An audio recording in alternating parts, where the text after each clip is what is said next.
Hello everyone, welcome to Tatsambodh. आज का जो हमारा टॉपिक है वो है ट्रॉपिकल साइक्लोन्स।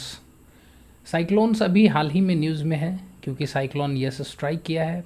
उसके पहले कुछ दिन पहले वेस्ट कोस्ट में भी साइक्लोन आए थे। तो हमारे लिए ये जानना ज़रूरी है कि आखिर साइक्लोन है क्या, किस तरह से ये हमें अफेक्ट करता है, आखिर इसके मैकेनिज़्म में क्या क्या प्रोसेसेस इन्वॉल्व हैं और किस तरह से ये फिर बाद में ख़त्म हो जाता है। तो इन सारे पहलुओं को आप इंडिया के रिस्पेक्ट में भी देखेंगे और एक लार्जर फिनोमेना की तरह भी अंडरस्टैंडिंग बनाएंगे। तो आपके सामने जो अभी स्क्रीन पे ये फिगर दिख रहा है, इस तरह के बहुत सारे फिगर्स आपको साइक्लोन में देखने को मिलेंगे। ये सिंपली आपको एक तरह से ऐसा लग रहा है कि पानी है और घूमता हुआ पानी दिखाई दे रहा है। ये है एक प्राइमा फेसी, आप कह सकते हैं कि इतना यहाँ से मालूम चलता है। तो इस चीज़ को समझने के लिए हम कुछ कुछ फंडामेंटल चीज़ों को और समझेंगे जो कि ज्योग्राफी में बहुत ही बेसिक अंडरस्टैंडिंग है, ताकि हम आगे जब इसके पूरे मैकेनिज्म को बताएं तब आपको पूरी बात समझ में आए। सबसे फंडामेंटल बात आप देखिए, आप जानते हैं हमारे सोलर सिस्टम में सन है और फिर अर्थ है। सन से हमने सन को छोटा बनाया अर्थ के रिस्पेक्ट में, ये सिर्फ अपेरेंट है, ये कोई एग्जैक्ट नहीं है क्योंकि सन बहुत बड़ा है, तो हमने समझने के लिए बनाया है। सन से जो लाइटें आती हैं, कुछ स्लांटिंग रेज आती हैं और कुछ डायरेक्ट रेज आती हैं। आप देख सकते हैं जो डायरेक्ट रेज का एरिया होता है वो ट्रॉपिक ऑफ कैंसर से लेकर ट्रॉपिक ऑफ कैप्रिकॉर्न तक होता है। ये पूरा जो जोन होता है ना, वो लगभग सबसे अधिक सनलाइट यहीं मिलता है अर्थ पे। तो इसकी अपनी एक विशेषता है जिसको ट्रॉपिकल रीजन भी कहा जाता है। सो इस स्लाइड में हम क्या पढ़ेंगे, कोरियोलिस फोर्स। कोरियोलिस फोर्स को समझने के लिए आपको कुछ बेसिक बातें जाननी होंगी, जैसे कि पृथ्वी जो है वो स्टेशनरी नहीं, एक रोटेटिंग बॉडी है, अपने एक्सिस पे घूमती है। कहाँ से कहाँ, वेस्ट टू ईस्ट। अब देखिए 24 घंटे में पृथ्वी का हर पार्टिकल घूम जाएगा क्योंकि ये एक ही बॉडी है। ऐसा तो होगा नहीं कि ये वाला पोर्शन जो है इक्वेटर के पास वाला और ये पोल वाला अलग अलग है, नहीं, एक ही बॉडी का पार्ट है।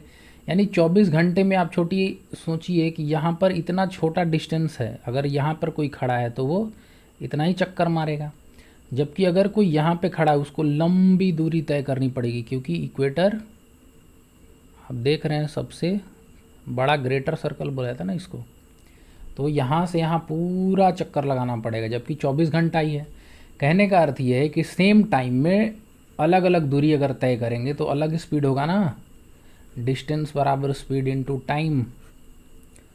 तो इसके कारण क्या होगा कि कुछ असर पड़ेगा। अब स्पीड अलग अलग हो गया ना, तो जब आप मोशन करेंगे ऊपर से नीचे, यहाँ ऊपर से नीचे यानी इक्वेटर टू पोल और पोल टू इक्वेटर, तो वहाँ पे एक आपको अपेरेंट फोर्स एक्सपीरियंस होगा। अपेरेंट क्यों कह रहे हैं, क्योंकि ये रियल फोर्स नहीं है, पृथ्वी घूम रही है, इसके चलते आपको ये एक्सपीरियंस होता है, जो कि देखा गया है कि पोल्स के पास मैक्सिमम होता है और इक्वेटर पे कम होता है।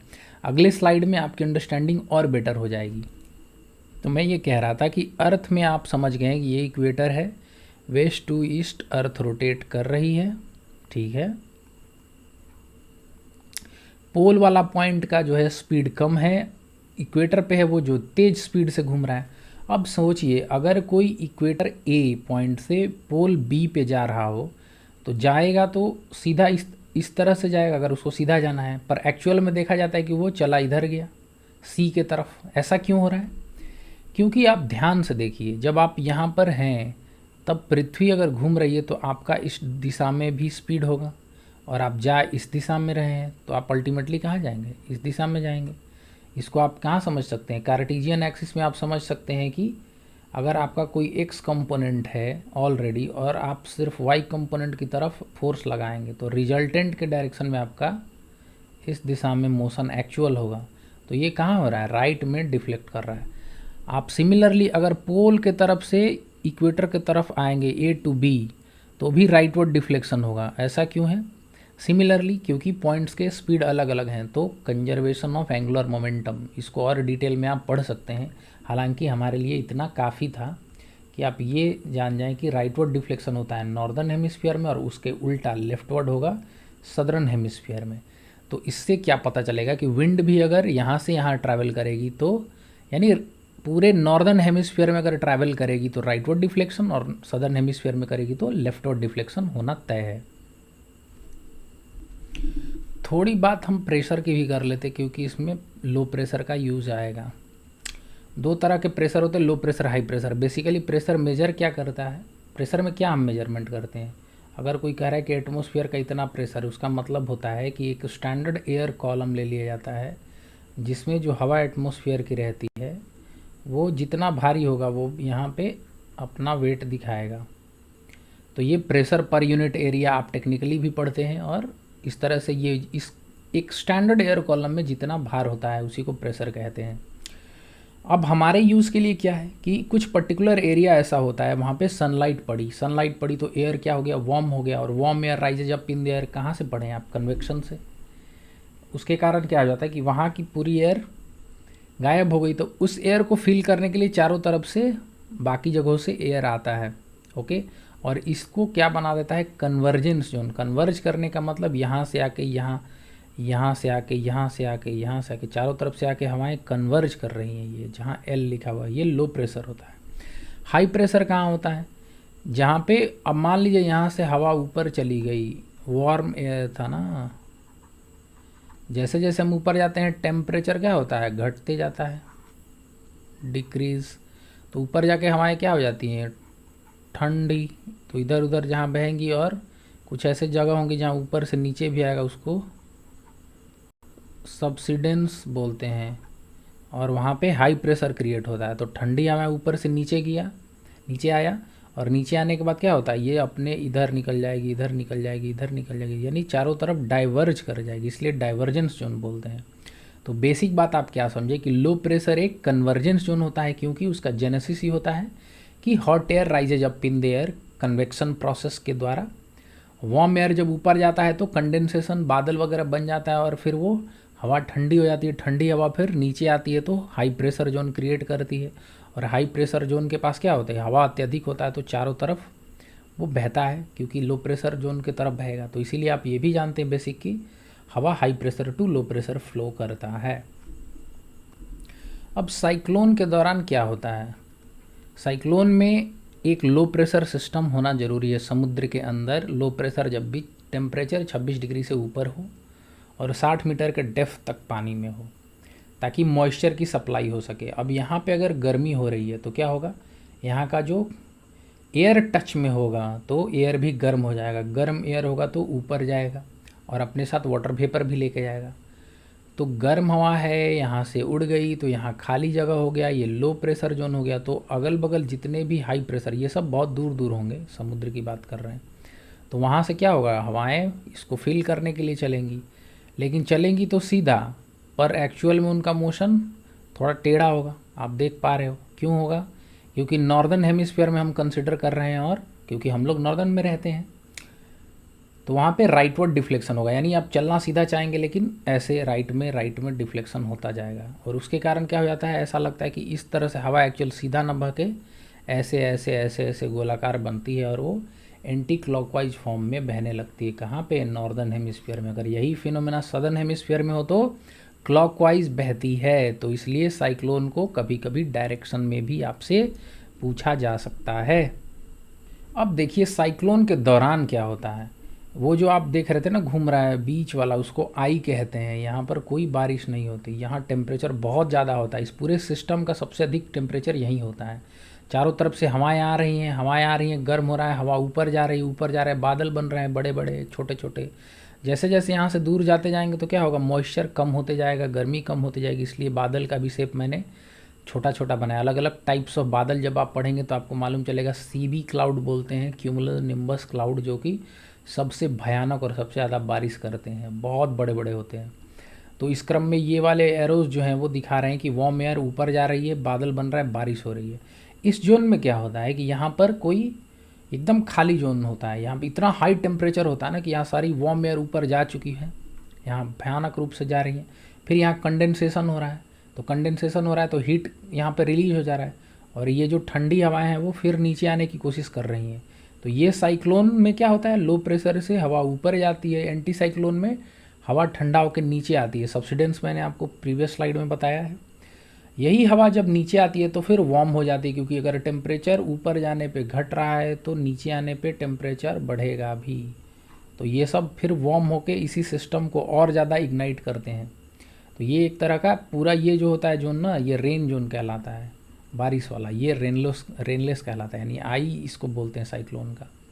और यही मूव करता है क्योंकि सिस्टम, यहाँ तो आप स्ट्रक्चर देख रहे हैं इसका, प्रीवियस स्लाइड में देखे थे आप, ऐसे ऐसे ऐसे ऐसे मूव करते करते फिर ये जब लैंड की तरफ जाता है तब ज़्यादा डिस्ट्रक्शन की संभावनाएं होती हैं। अगर समुद्र में है तो नाविक लोग अगर फंसे हैं तो वहाँ पे मुश्किल हो सकती है, अदरवाइज़ समुद्र में माना जाता है कि ये ज़्यादा डिस्ट्रक्शन ह्यूमन बींग्स के लिए नहीं है।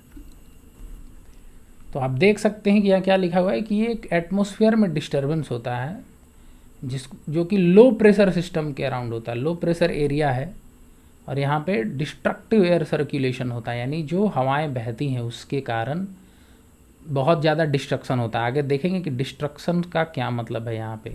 दूसरी बात है वॉयलेंट स्टॉर्म्स। स्टॉर्म का क्या मतलब होता है, बहुत ज़्यादा तेज़ हवाएं साथ साथ बारिश हो रही हो तो उसको स्टॉर्म कहते हैं। वायलेंट क्यों है अभी देखेंगे आपको। डिस्ट्रक्शन और वायलेंस किसके रिस्पेक्ट में, ये सब हमारे ही रिस्पेक्ट में है, यानी ह्यूमन बींग्स के रिस्पेक्ट में है, क्योंकि हमें तकलीफ होगी तो हम उसको वायलेंट बोलेंगे। यहाँ पे दिया है कि एंटी साइक्लोन डायरेक्शन में नॉर्दर्न हेमिस्फीयर में होता है, वो मैंने आपको बता दिया। क्लॉकवाइज उल्टा होगा सदर्न हेमिस्फीयर में। अब यहाँ एक और चीज़ दे रखा है कि ये एक्स्ट्रा ट्रॉपिकल साइक्लोन और ट्रॉपिकल साइक्लोन में, मैंने आपको ट्रॉपिकल रीजन दूसरे स्लाइड में बताया था। एक्स्ट्रा ट्रॉपिकल रीजन अमूमन 30 से लेकर 45 डिग्री के बीच माना जाता है, और लेकिन लगभग यूज़ में देखा जाता है तो 30 to 60 के बीच ये कंसिडर किया जाता है। ये हम कभी और पढ़ेंगे जहाँ टेम्परेट साइक्लोन की बात होगी। अभी फिलहाल हमारा टॉपिक क्या है, ट्रॉपिकल साइक्लोन्स। साइक्लोन शब्द कहाँ से डिराइव हुआ है, ये ग्रीक शब्द है साइक्लोज। इसका मतलब होता है स्नेक का कॉयल, मतलब इस तरह से जो वो बैठा रहता है ना फन फैला के, वहाँ से उसका नाम डिराइव किया है किसी ने, तो उसके नाम पे ही इस शब्द का नाम है। साइक्लोन शब्द को बनाया किसने था, हेनरी पेडिंगटन ने, क्योंकि tropical storm bay of Bengal में अरेबियन इस तरह से दिखते थे कि वो सांप का है ना, इस तरह से गोल गोल वाला, उनको देख के इन्होंने नाम रखा था। अच्छा, ये जो साइक्लोन आप समझते हैं तो ये सिर्फ इंडियन ओशन में इसका नाम है साइक्लोन। अगर ये कहीं और जैसे साउथ चाइना सी में होता है तो इसको टाइफून कहते हैं। कोरल सी में विली विली कहते हैं जहाँ ऑस्ट्रेलिया के नज़दीक है। गल्फ़ ऑफ मेक्सिको और गल्फ़ ऑफ कैलिफोर्निया में हरिकेन नाम है इसका। हरिकेन इसमें सबसे ज़्यादा भयानक होता है, हम इसको देखेंगे वर्ल्ड मैप पे। अब आप प्रीवियस स्लाइड में देख रहे थे कि कहीं कहीं वायलेंट स्टॉर्म लिखा हुआ है या डिस्ट्रक्टिव लिखा हुआ है, तो बेसिकली ये नेचुरल हजार्ड क्यों बन जाता है हमारे लिए, यानी प्राकृतिक आपदा के रूप में हम इसको क्यों देख रहे हैं, या हमारे लिए त्रासदी क्यों है, ये हजार्ड क्यों है। इसलिए कि बहुत ही ज़्यादा तेज़ विंड वेलोसिटी होता है। आप समझिए कि 180 किलोमीटर पर आवर, अगर इतनी तेज़ हवाएं बहें तो कितना मुश्किल हो सकता है। शोएब अख्तर क्रिकेट में गेंदबाजी 160 किलोमीटर पर आवर करते थे, तब लोगों की स्थिति ख़राब हो जाती थी। तो विंड अगर इतनी तेज़ बहेगी तो उसके रास्ते में जो ऑब्स्ट्रक्शन आएंगे, कमज़ोर पड़े तो पेड़ बड़े बड़े गिर जाते हैं, घर गिर जाते हैं, साथ साथ हेवी प्रेसिपिटेशन भी होता है, बहुत ज़्यादा बारिश भी होती है, और सी सर्जेज होती है, समुद्र की लहरें बहुत बड़ी बड़ी उठ के आती हैं। तो समुद्र के किनारे जो लोग होंगे वो लोग इससे ज़्यादा अफेक्ट होते हैं, क्योंकि इससे लाइफ, प्रॉपर्टी, इन्वायरमेंट सब अफेक्ट होता है।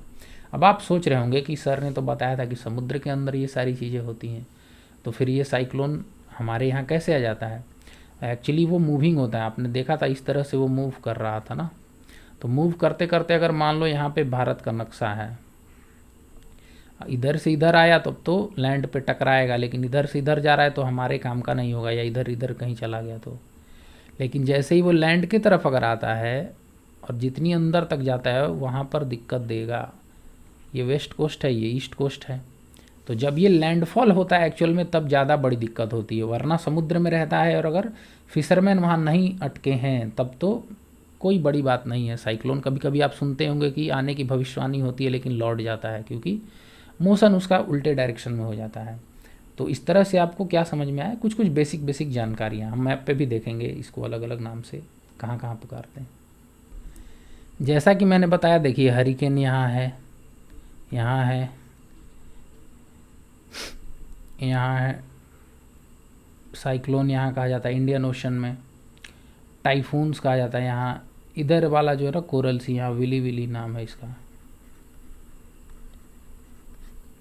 तो ये वर्ल्ड मैप पे आप देख सकते हैं, अलग अलग समय में भी है, क्योंकि सदर्न में अलग महीना होता है, सदर्न हेमिस्फीयर में, नॉर्दर्न हेमिस्फीयर में अलग तरह के कंडीशंस होते हैं, इस वजह से अलग अलग टाइम पे साइक्लोन की इफेक्टिविटी होती है।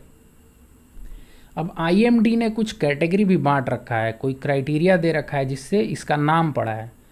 आप देख रहे हैं ये IMD का है, जिसको WM वर्ल्ड मेट्रोलॉजिकल ऑर्गेनाइजेशन जो वर्ल्ड लेवल पे है इन चीज़ों को देखती है, वो भी इसको कंसिडर करती है। ये डिपेंड करता है कि हवा की स्पीड कितनी ज़्यादा है, किलोमीटर आप देख रहे हैं किलोमीटर पर आवर में। नॉट्स भी एक तरह का सेम मेजरमेंट है, 1 नॉट में 1.85 किलोमीटर पर आवर होता है। तो अगर तो लो प्रेशर कब कहा जाता है इस तरह के डिस्टर्बेंस को, जब 31 किलोमीटर पर आवर से स्पीड कम हो। डिप्रेशन कहा जाएगा 31 से 49 को, डीप डिप्रेशन इतना, फिर इतना। आप देख रहे हैं ये एक तरह की कैटेगरी है जिसको आप रिमेंबर कर सकते हैं, तब आपको समझ में आ जाएगा कि हाँ किस तरह की चीज़ों को क्या क्या नाम दिया जाता है। ओके, सिमिलरली अब साइक्लोन को तो आपने पिछले स्लाइड में 5 भागों में बांटा था, डिपेंडिंग ऑन विंड स्पीड, उनके कैपेसिटी टू कॉज डैमेज, कितना आपको प्रॉपर्टी का, लाइफ का नुकसान पहुंचा सकते हैं जब वो ज़मीन पे आते हैं, उस आधार पे भी एक बेसिक विंड स्पीड के आधार पे ही कैटेगरी में बांटा जाता है। अगर कैटेगरी 1 है, 2 है, 3 है, 4 है, 5 है, आप देख सकते हैं कि अगर इन कैटेगरियों में आया तो बहुत ज़्यादा स्थिति गंभीर हो जाएगी। यहाँ तक रहेगा तो बच भी सकते हैं, लेकिन एक्सटेंसिव, एक्सट्रीम और कैटेस्ट्रॉफिक होता है तो बहुत सारे लाइफ्स लॉस्ट हो जाते हैं। अब अगला प्रश्न आता है कि साइक्लोन आखिर बनते कैसे हैं। मैंने आपको पुराने स्लाइड्स में आपको अच्छे से बता दिया था। अब आप देखिए वार्म सी होना चाहिए, टेम्परेचर 26 डिग्री से ऊपर हो, और डेप्थ भी होना चाहिए लगभग 60 मीटर का, ताकि बढ़िया से वाटर वेपर का सप्लाई हो। वाटर वेपर था तभी तो बादल बने थे, वाटर वेपर नहीं होता तो बादल कैसे बनते। इवापोरेशन प्रोसेस के दौरान, इवापोरेशन आपको पता होगा, एटमॉस्फेरिक इंस्टेबिलिटी होता है, जिसके कारण, अब इंस्टेबिलिटी में क्या होता है, वेदर फिनोमिना खराब हो जाता है, विंड स्पीड बहुत तेज होती है, बहुत भारी रेनफॉल होता है, क्यूमुलस क्लाउड्स बनते हैं। कन्वेक्शन एक प्रोसेस है जिसके थ्रू वार्म एयर जो था ना वो rises up in the air, जो आप पढ़ते हो, यही फिनोमिना का ये नाम है। फिर ऊपर में कंडेंसेशन होता है, कंडेंसेशन होता है तो बादल बनता है, बादल बनता है तो बारिश होती है।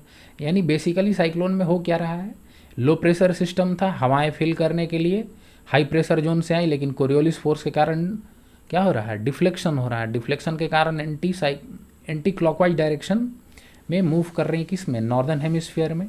और जब ओशन में है तब तो ठीक है, जब जैसे ही लैंड के ऊपर आती हैं तो क्या हो जाता है, बहुत हाई स्पीड और बहुत बारिश के कारण फ्लड्स आ जाते हैं और बहुत ज़्यादा नुकसान होता है प्रॉपर्टी का, लाइव्स का, एनिमल्स का, तो उसके कारण ये डिस्ट्रक्टिव हो जाता है। ओके, मैंने आपको बताया था कि किस तरह से आई का फॉर्मेशन होता है, सराउंडिंग का होता है। फिर आई में क्या होता है, वहाँ पे कोई हवा नहीं रहती है, रेनलेस रहता है, बहुत हाई टेम्परेचर होता है। सराउंडिंग में भी क्यूमुलस क्लाउड्स बनते हैं, बहुत ज़्यादा तेज़ हवाएं होती है, बहुत रेनफॉल होता है।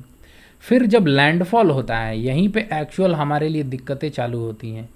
लैंडफॉल का मतलब हो गया कि अभी तक समुद्र में था, जैसे यहाँ से ऐसे ऐसे ऐसे घूम रहा था, और जैसे जैसे ये लैंड को अप्रोच करेगा, जैसे अभी कहाँ आ रहा है, उड़ीसा और बंगाल के बीच में यहाँ से एंटर करने वाला है यास साइक्लोन। हम न्यूज़ में देख रहे होंगे, बहुत जगह बारिश हुई भी है।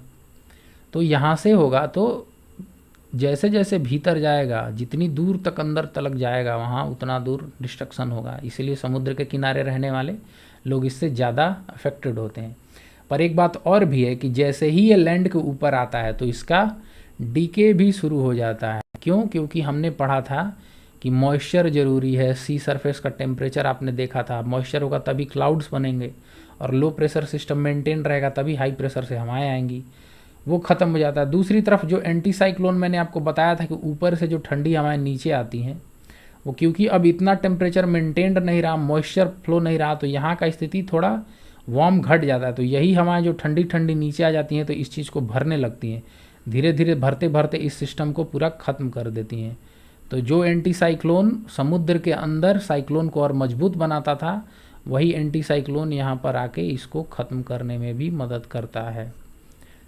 तो आपको ये समझ में आ गया कि साइक्लोन एक बार फॉर्म होता है और फिर डिसिपेट भी हो जाता है। खास करके लैंडफॉल जब होता है तो उसका जाना तय है, पर ये ज़रूर है कि अगर विंड की स्पीड ज़्यादा होगी तो वो ज़्यादा अंदर तक जाएगा और ज़्यादा डिस्ट्रक्शन क्रिएट करके जाएगा। ठीक है ना। भारत के कॉन्टेक्स्ट में कुछ बातें हैं, जैसे इंडियन सब कॉन्टिनेंट जो है, इंडियन सब कॉन्टिनेंट किसको बोला जाता है? पाकिस्तान से लेकर श्रीलंका, ये बांग्लादेश, सबको जोड़ के जो भारत का एक दिखता है ना खंड भारत, वो इंडियन सब कॉन्टिनेंट कहलाता है। वहाँ नियरली लगभग वर्ल्ड के 10% ट्रॉपिकल साइक्लोन हमारे इधर आता है। ये कुछ डेटा है इंपॉर्टेंट। ये दिखाता है कि हम लोग कितना ज़्यादा इससे इम्पैक्ट होते हैं। हर साल लगभग आपको सुनने में आता ही होगा। इनमें जो सबसे ज़्यादा जेनेसिस कहाँ उत्पन्न होता है? बे ऑफ बंगाल में, और ईस्ट कोस्ट ऑफ इंडिया को स्ट्राइक करता है। 5 से 6 हर साल में आते ही है, और 2 उनमें से तो सीवियर होता ही। अभी वाला जो है वो आपको दिखा होगा कि एक्सट्रीम सीवियर में आ रहा है। फिर यहाँ ये दिखाया है कि अकरेंसेस जो बे ऑफ बंगाल में अगर 4 साइक्लोन आते हैं तो अरेबियन सी में एक आता है। अरेबियन सी यहाँ वाला है, इंडियन ओशन का, ये जो वेस्ट कोस्ट है ना इंडिया का, ये अरेबियन सी है, ये बे ऑफ बंगाल है। तो इस साइड में ज़्यादा फ्रीक्वेंसी है साइक्लोन की इसके कंपैरिजन में। ये यहाँ पे बातें लिखी हुई हैं, हम समझते हैं ये ऐसा क्यों है।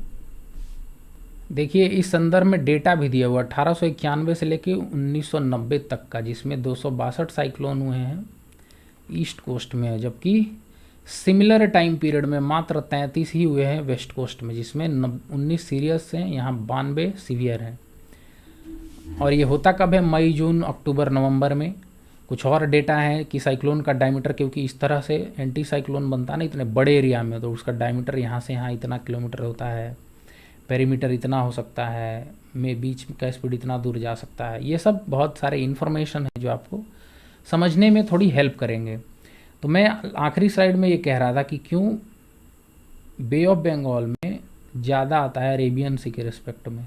अगर आप वर्ल्ड मैप देखेंगे तो आपको पता चलेगा कि यहाँ पे पर्शियन गल्फ भी है और यहाँ पे रेड सी भी है, और फिर यहाँ से अफ्रीका का मैप चालू हो जाता है। तो ये थोड़ा ओपन है ज़्यादा इसके कंपैरिजन में, जो कि ये यहाँ थोड़ा ज़्यादा क्लोज है। किससे? यहाँ कॉन्टिनेंट है और ये ओशन है। ये क्लोज होने के कारण क्या है, इसकी जो गर्मी होती है ना, आप देख रहे हैं महीना मई, जून, अक्टूबर, नवंबर, तो इस समय गर्मी ज़्यादा होती है, और गर्मी ज़्यादा होगी तो लैंड कैसा है? लैंड की स्पेसिफिक हीट कैपेसिटी बहुत कम होती है, तुरंत हीट हो जाता है। तो उसके कारण क्या होता है, इसका असर, इसके हीट का असर पानी पे भी होता है। इसलिए बे ऑफ बंगाल ज़्यादा हीटेड वाटर है कंपेरिजन टू अरेबियन सी, और ये एक कारण है कि बे ऑफ बंगाल में ज़्यादा साइक्लोनिक एक्टिविटी होती है। ये जस्ट आप एक ध्यान रखिएगा। फिर कुछ सिमिलर सी बातें कही गई हैं कि ट्रॉपिकल साइक्लोन क्या होता है। अब आप अंततोगत्वा कह सकते हैं कि डिस्ट्रक्टिव विंड्स के साथ टोरेंशियल रेन। टोरेंशियल का मतलब होता है कि एक ही समय में बहुत जल्दी जल्दी बारिश हो जाए। और स्टॉर्म सर्ज का क्या मतलब है? हाई टाइड से भी ज़्यादा ऊंची ऊंची लहरें जब समुद्र में आ जाएं बहुत तेज़ हवाओं के साथ, बारिश के साथ, तो उसको स्टॉर्म सर्ज में कैटेगराइज किया जाता है। यही सब जब कोस्ट में एंटर करती हैं आपके, और वहाँ पे अगर आप रहते हैं तो आपको भारी नुकसान होना पड़ सकता है।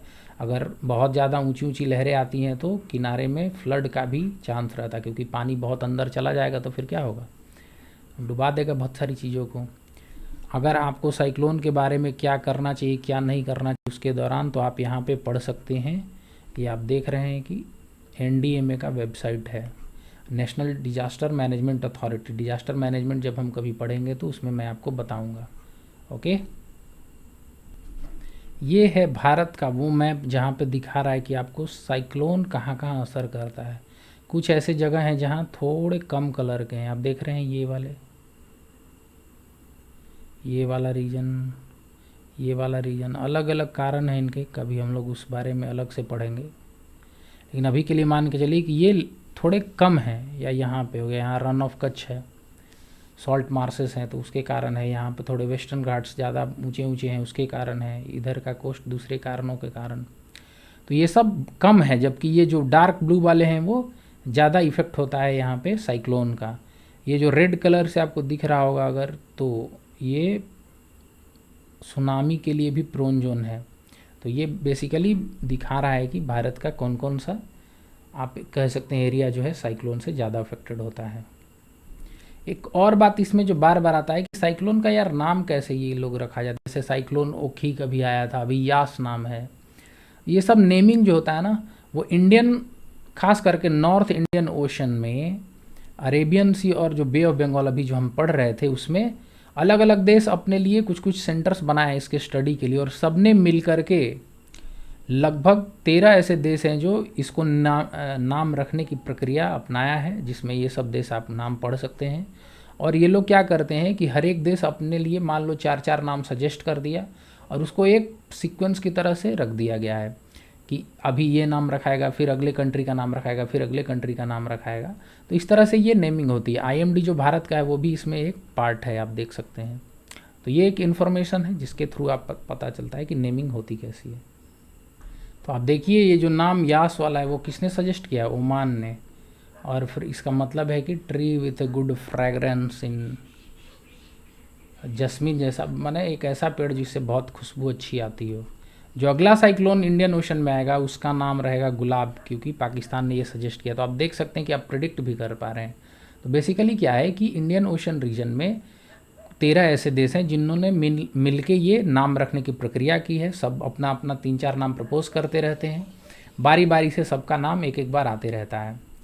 अब आप सोच रहे होंगे कि इस तरह का नाम क्यों रखा जाता है, गुलाब, यास, ये छोटे छोटे नाम, और इसका अर्थ समझ में आ जाए, इसलिए रखते हैं ताकि जब रेस्क्यू मिशन होता है या प्रिकॉशनरी मेजर्स लिए जाते हैं, जैसे अभी उड़ीसा में इवैक्यूएशन मिशन चल रहा है, लोगों को हटाया गया होगा, तो उसमें इसके नाम से ही तुरंत आपको समझ में आएगा। छोटा नाम रहेगा तो बोलने में जल्दी जल्दी आसानी होगी और लोग तुरंत समझ भी आ जाएगा, तो कैची नाम भी रखा जाता है।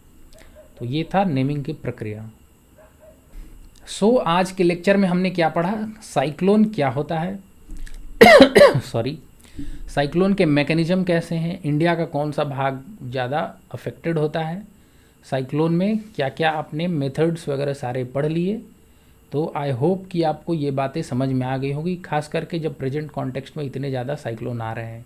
ग्लोबल वार्मिंग के कारण टेम्परेचर बढ़ रहा है, तो आप मान के चलिए कि साइक्लोनिक एक्टिविटी और ज़्यादा आने वाले समय में ज़्यादा भयंकर होगी, ज़्यादा बार होगी, यानी फ्रीक्वेंसी भी ज़्यादा होगी और उसकी इंटेंसिटी भी ज़्यादा होगी। तो भारत जैसे देश में जिसका कि इतना लंबा कोस्ट लाइन है और इतनी घनी आबादी है, उसके लिए एक बहुत बड़ा चैलेंज रहेगा, खास करके जब हमारे देश में बड़े बड़े शहर समुद्र के किनारे बसे हुए हैं। आप चेन्नई को देख लीजिए, आप उड़ीसा में बहुत सारे शहर हैं, कोलकाता है, तो ये सब चीज़ें कहाँ पे हैं, ये सब कोस्टल सिटीज़ ही हैं और ये सब बहुत ही डेंसली पॉपुलेटेड है। तो इसलिए भी हमें साइक्लोन को समझना ज़्यादा ज़रूरी था। So thank you.